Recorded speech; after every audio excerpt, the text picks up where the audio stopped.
Nos centramos en conocer algunos datos importantes de la actualidad en A Buenas Horas con Juan Pablo González, director gerente de Asotel. ¿Qué tal? ¿Cómo estamos? Hola, muy buenos días, ¿cómo estamos? Bien, arrancando, bueno, se puede decir no el año ya, porque estamos en febrero. La verdad que cuando hemos echado la vista atrás nos hemos quejado de lo largo que era enero, pero sin duda ya estamos en febrero y cuando nos demos cuenta, casi casi en Semana Santa, ¿no? Sí, para compensar, yo creo que en febrero le quitamos unos días y entonces compensamos esa longitud que tenía enero y que efectivamente veíamos hace unos días de la misma, ¿no? Sí, efectivamente. Bueno, si empezamos a hablar por asuntos, ¿no? que hemos conocido hace muy poquito, recientemente ya veíamos cómo hoy se publica en prensa que la ley de alquiler vacacional va a llegar al Parlamento, pero no parece que tenga respaldo unánime de ninguna formación y esto abre la puerta a que se siga hablando y yo no sé hasta qué punto ustedes valoran que pues, una ley, ¿no? que parece que algunos consideran necesaria e importante, se siga retrasando en el tiempo. Se esperaba, si no me equivoco, que esto pudiera ser ya una realidad noviembre-diciembre, pero estamos en febrero y todavía parece que hay muchas dudas. Sí, efectivamente la ley entró, si no recuerdo mal, el 17 de enero en el Parlamento y ahora pues efectivamente tendrá ese trámite parlamentario con los diferentes tipos de enmiendas, aportaciones de los grupos y su discusión para, digamos, su publicación final que, según nos han comentado, podría ser antes de verano, no se ha precisado el mes, ¿no? Desde el punto de vista de nuestro, de Asotel, esta ley es necesaria, igual que es necesario regular cualquier actividad económica y la vivienda vacacional lo es, ¿no? Quienes dicen que esto ya está regulado como producto turístico. Pero efectivamente, desde el año 2015 hay un decreto que regula qué es lo que tiene que ser una vivienda vacacional, pero lo que no regula ese decreto y por eso esa ley es desde un punto de vista urbanístico, es decir, dónde se pueden implementar este producto turístico, de qué forma, con qué límites, de la misma forma que están limitados el número de hoteles que se pueden construir en Canarias, dónde se puede construir un hotel y bajo qué normativa. No entender eso, no querer entender eso es pretender que esto sea un poco, si me permite la expresión, la ley de la jungla, ¿no? Entonces, o la ley del más fuerte, ¿no? Y el primero que llega es el que se lleva el gato al agua y los demás pues se aguantan, ¿no? Yo creo que eso en una sociedad democrática, moderna y capitalista no se puede funcionar así, por lo tanto tenemos que dotarnos de leyes, ¿no? Y entonces esta ley lo que va a hacer no es regular la vivienda vacacional, que efectivamente está regulada como producto turístico, pero sí su implantación en el territorio desde un punto de vista urbanístico, ¿no? Hace una semana veíamos, ¿no? Un dato que supongo que será igual en muchas islas, ¿no? También lo hemos visto en Corralejo, que ya la mitad, por ejemplo, en la zona de la playa de las Canteras, en las Palmas de Gran Canaria, la mitad de las viviendas son turísticas, ¿no? Se han comido las residenciales, que muchos turistas siguen apostando y prefieren, parece últimamente, también por este sector. ¿Cuánto daño le está haciendo al sector hotelero la vivienda turística? A ver, yo ahí discrepo un poco, ¿no? Nosotros no vemos una amenaza en la existencia de la vivienda vacacional como un producto turístico o que afecte al sector hotelero. No es un competidor. Quien busca, digamos, una vivienda vacacional sabe lo que está buscando, pues probablemente independencia, un menor coste a lo mejor porque está dotada de menos servicios y efectivamente hay un mercado para ello. Lo que sí nos preocupa es que el 99,9% de las viviendas vacacionales en Canarias no proceden de la creación de un producto turístico como tal. O sea, es que se han construido para ser viviendas turísticas, sino que han migrado del mercado residencial al mercado turístico, cosa que obviamente no pasa ni con un hotel ni con un apartamento. Se construye un hotel para ser un hotel o se construye un apartamento turístico para ser un apartamento turístico. Ahí está el problema, porque como el ritmo de construcción de nuevas viviendas en Canarias está parado desde hace muchísimos años, ya sean viviendas oficiales o viviendas de promoción privada, pues esa migración del sector residencial al sector turístico ha lastrado o ha minado digamos, el número de viviendas en el mercado. Eso es lo que ha hecho, de primero de carrera, es subir los precios y dificultar muy mucho a las personas que quieren venir a Canarias o que ya viven en Canarias para desarrollar un proyecto de vida, ya sea independizándose del hogar paternal o maternal o creando una nueva familia y es imposible porque los precios están disparatados, ¿no? Y a todo esto, claro, ayer veíamos también que Turismo, ¿no? llegaba a un acuerdo o avanzaba con acciones de control con una página, ¿no? de reservas como Booking. No sé qué les parece también para intentar, pues, no sé, controlar la oferta turística ilegal, sobre todo, porque, claro, si alguien se da de alta en Booking, no sé hasta qué punto los requisitos legales son demasiado duros o no, y con esto a lo mejor se puede reforzar y evitar que el que sea ilegal, pues bueno, también se pueda meter en este campo. Claro, esto ha sido también un caballo de batalla importante. Al final, lo que no pueden decir estas plataformas es que ellos solo son meros intermediarios y que no vigilan. Oiga, usted está ofertando al mercado porque es un canal que tiene una gran entrada en el mercado, digamos, turístico, una serie de productos y usted tiene que velar de que esos productos cumplan la normativa del lugar donde están implantados. No vale mirar para otro lado, no, es que yo solo lo publicito y es el dueño el que tiene que... No, no. Usted es copartícipe porque cobra por ello, no lo hace de una forma altruista, ¿no? Entonces, a ver, nadie, si por ejemplo para implantarse en un edificio residencial, un despacho de abogados o una consulta médica, tiene que tener una serie de trámites, a nadie se le escapa que para implantar lo que es un alojamiento turístico también tiene que cumplir una serie de normativas. Y eso es una actividad económica. Se mire como se mire. Esto no es economía como colaborativa, que empezó a llamarse así ya hace muchísimos años, ¿no? Que era un poco para complementar la renta. Esto es una actividad económica que ha traído efectivamente a inversores privados, individuales, empresas, etcétera, que han visto en este producto una oportunidad de inversión.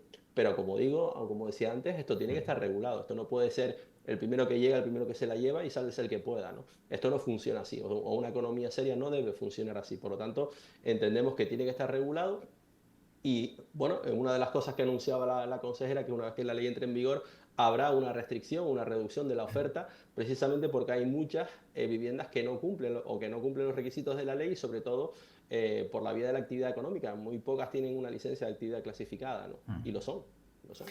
En este caso, ¿se plantean ustedes, no sé, lo digo porque, claro, teniendo en cuenta, ¿no? que parece que cuesta a lo mejor pues luchar también, ¿no? Contra todos aquellos, ¿no? que tienen una vivienda de manera ilegal, ¿no? Y la dedican a esto. ¿Se plantean ustedes crear algo como lo que ha hecho COE contra el absentismo laboral, un buzón donde el que encuentre una vivienda ilegal pueda denunciar y que les pueda llegar a ustedes esta denuncia?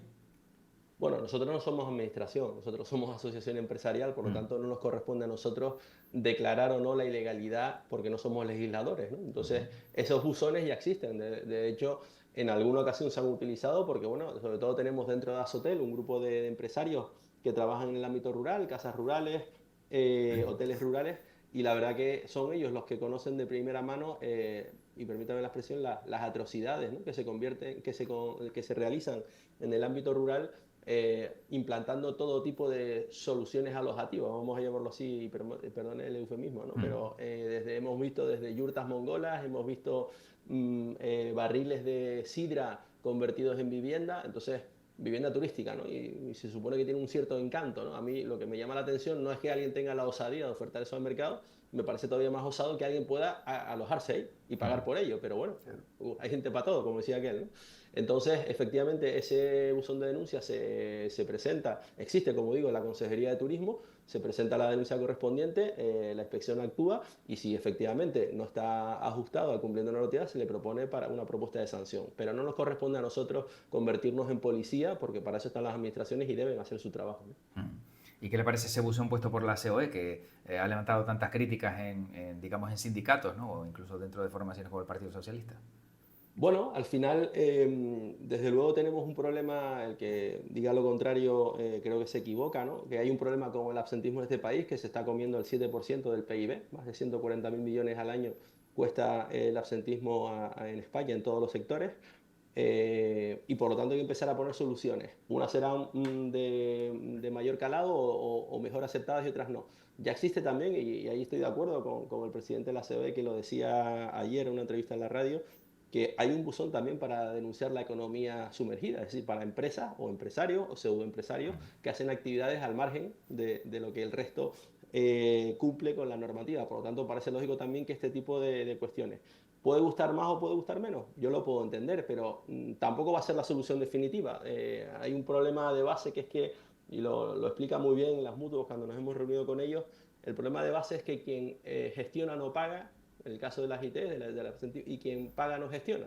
Por lo tanto, hay una desconexión ahí. Paga el INS, gestiona el Servicio Canario de Salud y al revés, ¿no?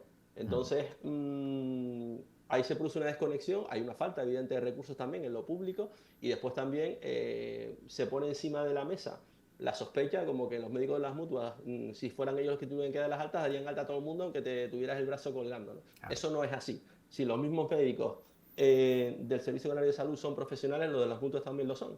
Entonces lo que hay que buscar es qué tipo de vías de colaboración en el ámbito público-privado, de la misma forma que se está hablando de concertar, que ya lo existe, la sanidad para atender digamos, en consultas privadas, ahora mismo está encima de la mesa, a pacientes derivados de la pública, pues entendemos que si hay recursos en el ámbito privado, sanitario, para atender este enorme problema que es el tema del absentismo, no se puede mirar para otro lado. Que se pongan los controles, las medidas, pero culpabilizar a los médicos que hacen su trabajo, yo no creo que un médico ni dé bajas ni dé altas innecesarias, sino que hace su trabajo y lo tiene que hacer en las condiciones en las que tiene que trabajar, ¿no? Que no son las óptimas.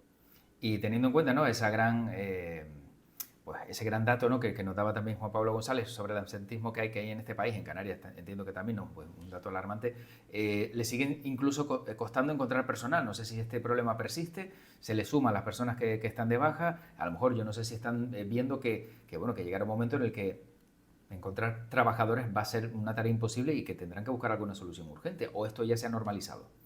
No, efectivamente el absentismo es un problema y también es un problema encontrar personas para trabajar en el sector ahora mismo, ¿no? Eso es lo que los economistas llaman asimetrías del mercado, ¿no? Esa palabra que viene a decir que hay demanda, pero también hay un exceso de oferta que no se casan, ¿no?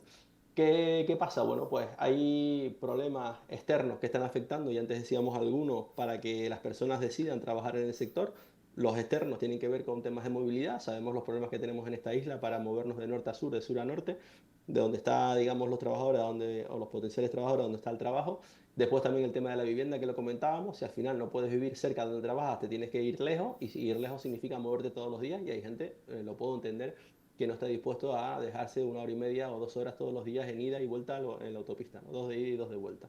Y después ahí el sector también tiene, obviamente, no podemos siempre mirar para afuera, pues cuestiones que están ahora poniéndose encima de la mesa, que lo hacen a lo mejor menos atractivo que otros sectores. Este sector evidentemente es un 24/7, y hoy en día también lo estamos analizando, ¿no? Que las personas más jóvenes que se incorporan al mercado laboral pues no están dispuestos a hacer determinadas renuncias, ¿no? Y es un cambio de paradigma desde el punto de vista de, oye, pues trabajar en fin de semana, pues hay gente que no está dispuesta a hacerlo, y desgraciadamente o por suerte los hoteles están abiertos también los fines de semana. En turnos partidos pues hay gente que ya no renuncia, y bueno, pues este es un sector que o bien tendrá que ir adaptándose a esa realidad si quiere contratar a estas personas, o tendremos que ver, digamos, qué hacemos, pero desde luego estamos también en la búsqueda de soluciones para estos dos problemas que digo, por una parte el absentismo y por otro lado la búsqueda continua de personal para incorporar a las empresas, ¿no? Como ha nombrado también en varias ocasiones Juan Pablo González la vivienda, hemos visto y hemos observado que, por ejemplo, si no me equivoco, en Baleares ya están poniendo límite a las autocaravanas, porque se están encontrando que muchas personas, como no encuentran dónde vivir, están comprando autocaravanas que son mucho más económicas, pero están plagando los parkings. Santa Lucía, en San Bartolomé de Tirajana, en Gran Canaria, parece que también se están encontrando que muchas personas empiezan a copar todos los parkings. Claro, todo esto repercute también en ese turismo de autocaravana que mucha gente pues también le gusta y que se va a ver mermado o limitado también por todos aquellos que han optado por este cambio en una vivienda, que estamos viendo que pues hay personas que están buscando alguna alternativa.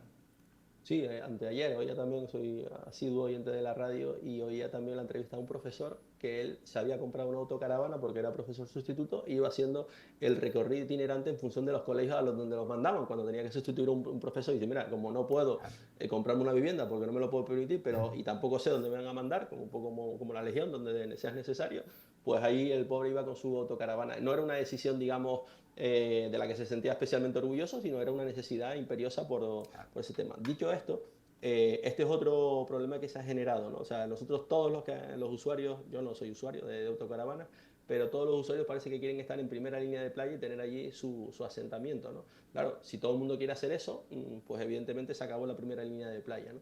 Y como toda actividad hay que regularla. Y evidentemente entonces, bueno, pues acotar zonas, dotarlas de servicios para que estas personas pues, puedan conectarse al agua, puedan tener unos espacios de ocio, etcétera.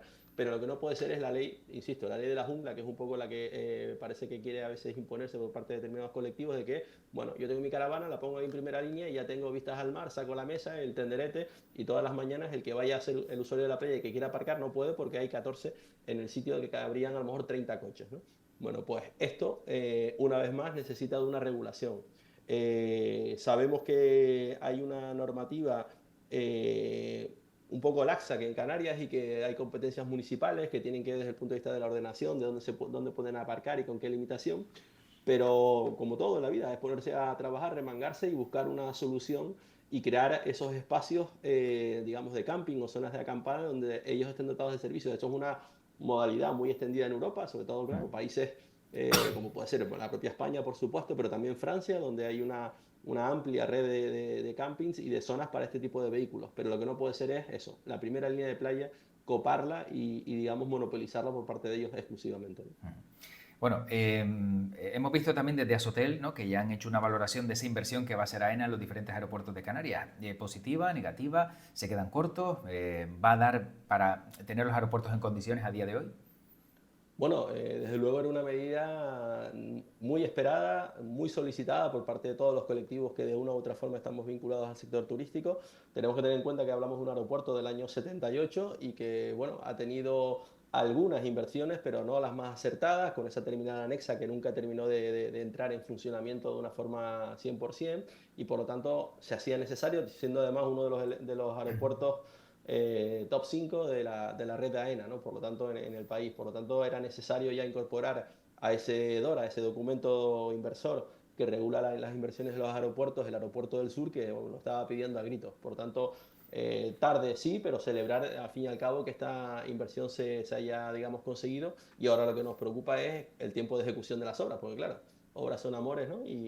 Y desde luego hace falta, está bien anunciarlo, pero estará todavía mejor cuando podamos inaugurar esas nuevas infraestructuras para que no nos pase como en el norte, ¿no? En el aeropuerto norte, que ya se ha superado teóricamente la capacidad de recepción de turistas, ¿no? Pues el sur, que es el aeropuerto principal de la isla, es el que está, digamos, más destinado al tráfico turístico, pues no le queda mucho. Y esperemos que esa inversión y esa ejecución de inversión llegue antes de que se pueda colapsar esa infraestructura, ¿no? Claro, no sé si ustedes tienen más o menos pensado cuándo podrían ver real esa ejecución inversora en ya una realidad, ¿no? En una obra acabada, porque claro, como bien dice, bueno, está bien que ya sepamos el dinero, pero luego ya sabemos que pliego, queda desierto porque suben los precios, me falta personal. ¿Esto cuándo podría estar terminada todas esas mejoras? Bueno, vamos a ver si le sacamos brillo a la bola de cristal, porque la verdad que no la tengo un poco sucia ahí, ¿no? Sí. Todavía. Pero bueno, el DORA, según tengo entendido, es para el periodo 2027-31. Bueno, evidentemente tendrá que ser en ese, esperemos que sea en ese periodo. Pero bueno, como bien indica, al final la concreción de las obras, y sobre todo obras de esta envergadura, no siempre bueno, se fija un plazo de ejecución, pero sabemos que históricamente se superan por motivos varios, ¿no? Pero bueno, estaremos ahí también un poco pendientes digamos, vigilantes para que las obras, en la medida que podamos influir, se ejecuten con la prioridad y con la velocidad que es necesario, porque ya les digo, esta es una obra muy largamente solicitada, que es un reclamo y es la puerta de entrada para la isla, y desde luego no podemos permitirnos tener una infraestructura que funciona a ralentí, ¿no? Y en esa entrada a la isla se siguen viendo problemas como el control de pasaportes, que ha sido otra de las denuncias lanzadas por Asotel, que no sé si las colas siguen siendo kilométricas. Sí, y esto desde luego no tiene explicación, ¿no? Desde el año 2021, desde el 1 de enero, se sabía que el Reino Unido abandonaba la Unión Europea y que por lo tanto eran terceros países. Era un tercer país y por lo tanto tenía que pasar, abandonaba la zona Schengen y tenían sus ciudadanos que pasar un control de pasaportes. Esto lo pusimos de manifiesto, no hacía falta ser muy inteligente para saber que había que dotar con más recursos digamos, al aeropuerto policiales para poder ejecutar esos controles de pasaporte, pero no ha sido así, ¿no? Lo hemos denunciado ante las autoridades, ante el Ministerio del Interior, ante los responsables policiales, y bueno, la respuesta al fin y al cabo la tiene que dar el ministro, y la respuesta que nos ha dado, también luego a través de la diputada de Coalición Canaria en la provincia, lo planteamos, y la respuesta, la verdad que es, digamos, desconcertante, ¿no? Que es que, bueno, que los policías tienen mucho trabajo, eso lo sabemos, y que se produce la acumulación de vuelos en horas puntas. Pues muy bien, ministro, enhorabuena, gracias por esa gran afirmación y esa rotundidad, pero para eso no hace falta ser ministro, ¿no? Para llegar a esa conclusión. Entonces, lo que hay que hacer es dotar de más recursos policiales para que un aeropuerto que tiene 5 cabinas instaladas en una de las salas, siempre hay 5 cabinas dobles, o sea, puede haber 10 funcionarios de policía atendiendo. Es raro la vez que hay 2 o 4 policías atendiendo. Por lo tanto, efectivamente, las colas se producen. Al final se está reteniendo a la gente en las jardineras o en el avión para que no se produzca esa llegada, pero es que los aviones, por suerte o por desgracia, vuelan cuando vuelan. Y cuando no está aquí en Tenerife Sur, está en Turquía, y cuando no está en Gran Canaria, y cuando no está en Londres. Pero el avión no se queda quieto. Y además tiene unos días que se sabe, además no es que el aeropuerto esté 24 horas lleno de gente que tiene que pasar el control del pasaporte. Se sabe perfectamente porque hay una programación de slots de cuándo llegan los aviones que tienen ciudadanos a bordo que tienen que pasar el control del pasaporte. Hay unos días concretos y unas horas concretas. Bueno, pues es ahí donde se tiene que reforzar el servicio, no las 24 horas del día. Pero bueno, esto que parece sencillo decirlo debe tener mucha complejidad porque lo cierto es que pasan los años, estamos en el año 25, han pasado ya 4 años de la salida del Reino Unido y los problemas se siguen produciendo. Luego, pues no sé si tendremos que encomendarnos a un ser superior para que nos dote de esos recursos policiales tan necesarios, ¿no? Le he perdido, disculpe, le he perdido.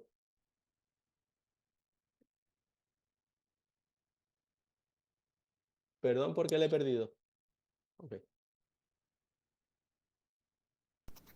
Ahora sí, ¿verdad? ahora sí, Sí, que perfecto. digo que de repente a lo mejor lo que está esperando el gobierno de España es que, bueno, pues que Reino Unido vuelva otra vez a la Unión Europea y ya con esto pues, se soluciona el problema. Esa sería una solución Claro, inmediata, inmediata. prácticamente. Esperemos que sea que pongan policías antes de que el Reino Unido vuela, porque lo mismo a mí me crece el pelo. Pero, Bueno, otro de los problemas siguen siendo también los taxis, a la hora de que esos pasajeros cuando llegan tienen ese problema de pasaportes, muchos de ellos, otros no, ¿no? Por pertenecer a la Unión Europea, pero luego también se encuentra con que faltan taxis, lugares para salir del aeropuerto. sí, la verdad que el maltrato al que sometemos a veces a los clientes y a los residentes, ¿eh? Porque cuando usted o yo venimos del Reino Unido, de vacaciones, viajes de trabajo, lo que sea, pues obviamente también vamos a tener que pasar ese control del pasaporte. Pues no solo las horas de vuelo, las horas previas en el aeropuerto, el control de pasaporte, sino que encima ya para, digamos, premiarles, nos podemos encontrar con colas de 1 hora, 40 minutos para salir, ¿no?, del aeropuerto. Esto no puede ser, ¿no? Y como no puede ser hay que decirlo, ¿no? El aeropuerto no pertenece al municipio de Granadilla y San Miguel. El aeropuerto es una infraestructura insular, debería estar ya esa declaración de área sensible no solo declarada, que supuestamente se declaró en el año 2013, sino con otra regulación, porque desde la actual no funciona. Y si no, incluso ir a un modelo que donde, como decía un profesor en la facultad, si no eres capaz de inventar copia, ¿no?, o emula, que es copiar Claro. mejorando, ¿no? Bueno, pues entonces hay áreas de prestación conjunta que la propia ley de transporte por carretera de Canarias, que ni más ni menos es del año 2007, ya contemplaba en su artículo 85 las áreas de prestación conjunta. Un área de prestación conjunta que funciona es la de Madrid, donde hay 56 municipios de los 174 que pertenecen a la comunidad autónoma que pueden entrar en igualdad de condiciones al aeropuerto, ¿vale? Por lo tanto, porque el aeropuerto, insisto, no es de un municipio, es de la isla, Claro. ¿vale? Por lo tanto, yo entiendo que puedan tener, por estar implantados en esos municipios, digamos, un trato preferencial, pero no exclusivo ni excluyente para el resto de municipios y especialmente los turísticos, porque hay que recordar que el 99% de los usuarios de taxi en el aeropuerto del sur ni van a San Miguel ni van a Granadilla, irán a Adeje, a Arona, a Santa Cruz, a La Laguna, van a cualquier otro municipio menos a los donde está ubicado el aeropuerto porque son municipios de reducido tamaño y con reducida población. Por lo tanto, lo que no tiene sentido es que la autorregulación que se ha permitido por parte del Cabildo lleve a que se llegue a un sistema que no funciona. Y no funciona porque hay colas.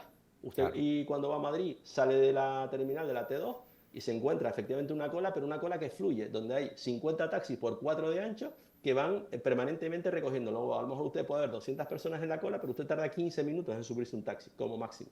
Aquí no. Entonces, como aquí no, tenemos que buscar una solución. Y no vale mirar para otro lado. Esto sí que es un problema que no depende ni del Ministerio del Interior, ni del Rey de España, ni del presidente del Gobierno del Estado. No, depende de nosotros, de la isla. Y hay que solucionarlo. Y tenemos instrumentos para solucionarlo. Ahora falta la voluntad para hacerlo. Bueno, para ir acabando, 17,4 millones de turistas, ¿no? Si no me equivoco, la cifra alcanzada en Canarias el pasado año. Vamos a superar esa cifra en 2025 porque también luego se está evaluando si todo esto al final puede estar dañando el medio ambiente o estamos quizá pasándonos de la raya con el exceso de turistas para un archipiélago que tiene sus limitaciones. Desde luego, dedicarnos solo a contar turistas no va a ser, digamos, la solución ni lo que Canarias necesita en términos turísticos, ¿no? Nosotros llevamos ya un tiempo diciéndolo, si en lugar de venir tantos, vienen menos, pero gastan tanto, igual o más, pues bienvenidos, firmamos y empezamos así. Pero no depende de nosotros, no podemos poner pues un policía o un guardia civil en el aeropuerto diciendo que al turista 17 millones, 3 se va para su casa y no lo queremos aquí. No depende de nosotros. Canarias, incluso ahora con esas inestabilidades que usted comentaba en el espacio anterior a su entrevista, bueno, el mundo se está convirtiendo cada vez un poco más inseguro, ¿no? Sobre todo por quienes gobiernan determinados países, y eso hará que la gente se mueva más intrabloques, Europa dentro de Europa, América dentro de América, que entre bloques, ¿no? Y eso va a generar pues, que a lo mejor recibamos todavía más turistas, que no es algo, digamos, de lo que es una carrera que tengamos que superar cada año, un récord. Nosotros estamos implantados en la creencia de que más que contar turistas, tenemos que contar cosas que puedan hacer los turistas, los que vengan. Efectivamente, y entonces, bueno, pues estamos hablando de cuestiones relacionadas con la sostenibilidad. No podemos estar hablando permanentemente de sostenibilidad si lo que, por otro lado, no paramos de contar más turistas, ¿no? Y hablamos todos de récord, ¿no? Nosotros, el sector privado, los medios de comunicación, la administración, etcétera.